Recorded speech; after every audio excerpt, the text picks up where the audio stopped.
आप सभी को मेरा प्रेम पूर्वक नमस्कार। जय गणपति बाप्पा, जय श्री राम, जय हनुमान। कैसे हो आप सब? उम्मीद करती हूँ हनुमान दादा की कृपा से आप सब अच्छे होंगे।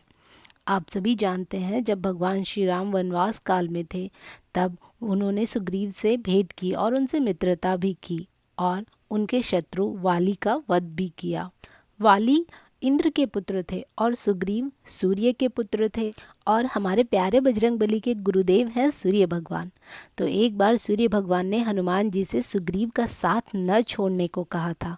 तो बस फिर क्या था, गुरु आज्ञा सिरोधार्य।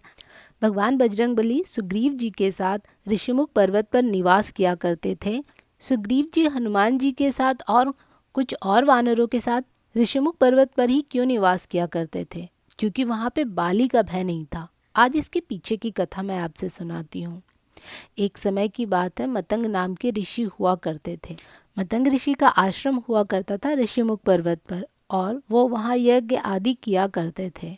एक राक्षस था दुदुम्बी, जिसको पर्वत उठाकर फेंकने में बड़ा आनंद आता था और इसके घमंड से वशीभूत होकर उसने सोचा क्यों ना मैं बाली को ललकारूं।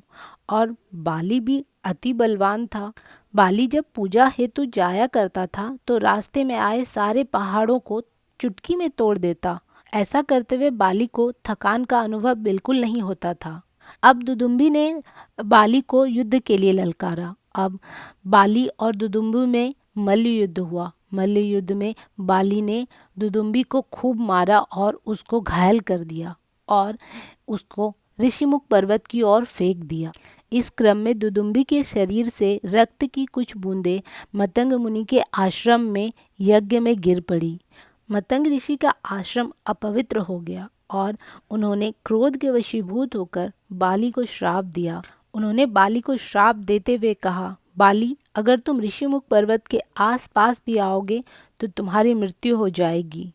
यहाँ तुम्हारा कोई बल काम नहीं करेगा, क्योंकि बाली के पास एक वरदान भी था कि वो जिससे युद्ध करेगा उसकी आधी शक्तियाँ बाली को मिल जाएगी। तो ऐसा श्राप दे दिया मतंग ऋषि ने बाली को, जिसके भय के कारण बाली ऋषिमुख पर्वत की ओर देखता भी नहीं था।